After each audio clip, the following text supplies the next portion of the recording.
Aja meni abi mani. Iya geus kada debet geus teu kuah. Itu. Kunaon jelema teh lulumpatan? Diudag jurig gue aku udah berang kene. Paling gede udah ku hutang si eta mah.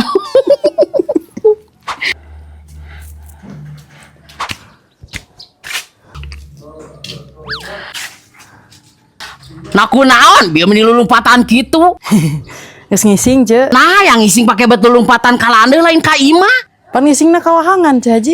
Nu kieu jelema nu teu gablek jedot teh cemar, teu gablek ka era, teu gablek ka peundeul deui. Oh ih ngawaruk teh di mana we? Atuh da modal lagi dina cai ce. Cah Haji, Ce Haji. Atuh da modal lagi dina cai ce. Langsung palid deui na oge. Jeung dia geus teu aneh atuh modal di wahangan mah.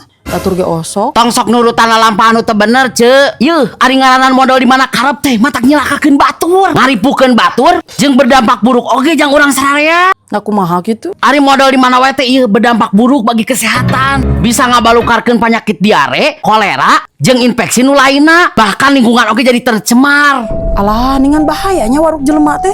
Matakan asok jorok modal. Coba modal teh di tempat anu merenah. Di tempat anu geus puguh paranti miceun. Kan lingkungan teh bersih, jauh tina penyakit. Oh bener. Atuh da mata kabi modal ka walungan teh Ce Haji. Pan di imah boga WC. Dan mampu nyeun WC na oge. Matakan ge ikhtiar tatanya kanu nyaho. Ayo buru ku abi diantar orang tatanya ka puskesmas. Kumaha ieu alusna sakalian minta tulung. Dugaan we jalanna. Bila perlu urang sakalian manggihan kades. Ah, era Ce Haji. Sagala era. Heuan jorok modal teh eranya. Gareureungnya sarebel.